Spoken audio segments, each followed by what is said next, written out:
Hey guys, Doug here. Just want to talk to you about a painting that I've recently done. It's a 6x8 study of a New York scene. The reference was a photo that I actually dug up during this whole, how would you say, stay at home session. Yes, COVID-19. Wonderful, wonderful. So I've been going through some photos and I found some really cool ones, and this one really jumped at me. This is before I even really was painting, and so it's kind of funny to look at this photo that I took and say, wow, this really had all the compositional elements that I would look in a painting. So it's like kind of a happy find. I've only been to New York City once, and this was at once.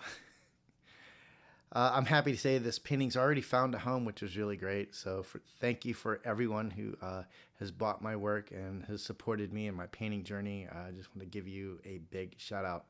Speaking of shout outs, let's give a big shout out to Jerry's Artorama in Virginia Beach, because they are still open, and they were able to supply some brushes and canvases that I sorely needed. So thank you again. Support your local art store for sure. So let's go ahead and get into this one. This one is a New York scene. It's of Times Square on Broadway, and I'm going to go ahead and play it here.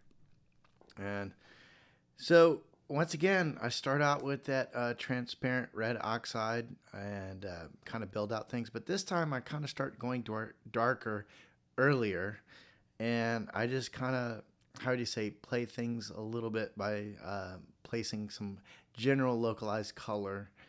And so I didn't really try to do too much detail on this particular one right off the bat, or even, placement. I've found that when you're working kind of small, it's big shapes do really count for me. And so I know I've been stressing a lot through my videos to kind of the building blocks of, putting the big shapes in first and then go into the little shapes. And this one also illustrates that approach as well. And one of the things that I found that was key for me was I wanted to make sure that the fire truck was the story to this painting, that the fire truck was the star of the show, if you will. I think it's always good to find a particular subject of, what is really the main actor in your painting. There may be several supporting actors, but I know that a lot of artists have alluded to some of the subjects in their paintings as actors, and I kind of like that analogy. It works well. And so for me, the fire truck was the main actor, and there was a lot of supporting actors of interest in there. And the idea is that you see the main subject, but then you kind of float around and look at all the other details, the surroundings, if you will. So that's kind of what I tried to do with this. Now, at some point, I go in with a brayer, and I've slowed down the time lapse, so it's a little bit longer. It allows me to give more time to talk about that. And at some point, I do go in with the brayer and try and even things out. But as you can see right now, everything is brush. Maybe a little bit of palette knife here and there. And I've been using a new brush. I wouldn't say new, but new to me. And that is the fan brush. And I've been experimenting. I don't know really what to expect. I've seen some artists especially using it in gouache. And I said, well, they're able to get some different results I wouldn't expect from a fan brush. So I've been giving it a little bit of a shot, not much. And honestly, been using it to destroy and create some streaks. So everybody has a little bit of an idea or approach for the tools. And as we see over here, using some more of that fan brush, and I use a lot of flats. There's the brayer. I think I'm going to go knock down. Yes. So here's a great example of using the brayer. And I feel that for me, it gives the atmosphere a sense of depth. And you may, not death, sense of death. Good Lord. No, sense of depth. Sense of depth. But it helps. I don't know what it does, but it just smudges things in a way so evenly. It does give it a little bit more atmosphere.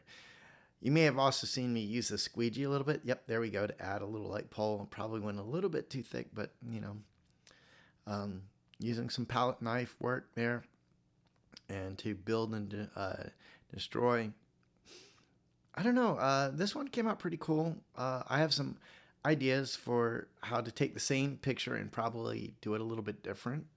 But this was definitely a fun little one, and I'm glad it found a home. And I'll have to say that the street walk signs, they're not fun. They can be very difficult at times, and it was funny because I was on the phone through half of this, and I don't know what it is, but I feel like sometimes when I'm a little bit distracted with a phone call or really into a podcast or something, that it can help take my mind off of some oh, I've got to make this stroke critical. It just kind of, I don't, how would you say, just things are on autopilot, and hopefully for the better. So yes, here we are. I'm just really struggling to make these street walking paths very even as much as possible. This is where one of those little smaller brushes, let me see if I can find it here. I'll reach out here. There we go.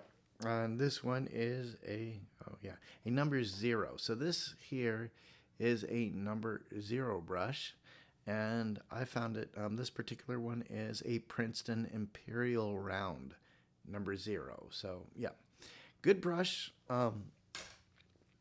And speaking of brushes, I've been known to be very hard on my brushes. I don't use soap, so I'll guess I'll talk a little bit about that.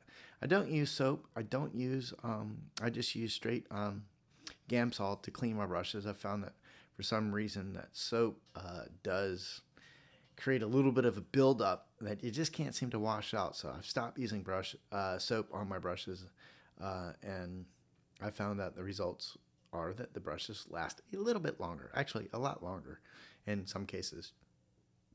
So here we are making some final edits, and I think I'm going to be getting around here to doing the signature soon. Oh yes, the golden arches. Yeah, that was one thing that my daughter noticed immediately, was the golden arches. Such an iconic little thing there. And putting a person walking across. I didn't want to really crowd this one with too much people walking back and forth. I felt it would have been a sense of distraction, being so small as well.